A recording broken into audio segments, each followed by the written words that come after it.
We want to get to that breaking news overnight, a deadly terror attack at a mosque in Quebec, Canada. At least 2 gunmen opening fire, now in custody. ABC's chief investigative correspondent Brian Ross is here with the latest on all of that. Good morning, Brian. Well, good morning, Amy. Authorities this morning say they do not yet know the motive of the terror attack on the mosque, but it came just after the Canadian Prime Minister said Canada would welcome all those fleeing persecution, regardless of their faith. The attack came during evening prayers last night at the Quebec City Islamic Cultural Center. Witnesses described at least 2 or 3 gunmen dressed in black who stormed the crowded holy place. We saw 3 men walk in. They shouted Allah Akbar and they opened fire. Emergency response crews found a scene of carnage. No, madam, safe, madam.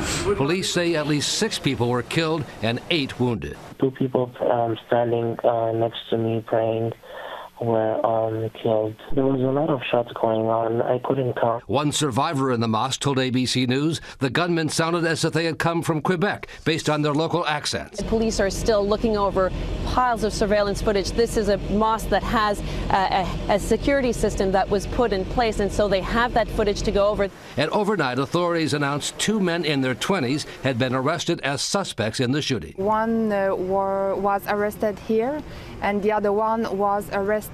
He was on the highway. The attack came just one day after Canadian Prime Minister Justin Trudeau reacted to the immigration ban announced by President Trump. He wrote, "To those fleeing persecution, terror, and war, Canadians will welcome you, regardless of your faith. Diversity is our strength."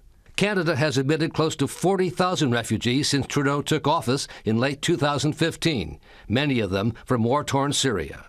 This morning, Canadian officials say they stand behind the country's Muslim population. We should not withdraw and become a closed society because of such a terrible event. On the contrary, we have to keep working together, striving towards an open, inclusive, peaceful society. That's the right response.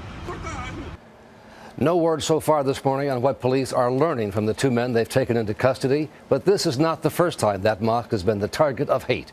Over the summer, the mosque president said someone left a bloodied pig's head at the front door of the mosque. And we all know there is so much unrest here in this country. So how is security changing for mosques around the United States? In New York especially, stepped up patrols at mosques and other cities as well. And overnight, the mayor of New York said to Muslims in New York City will protect you, the NYPD will protect you, Amy. All right, Brian, thank you.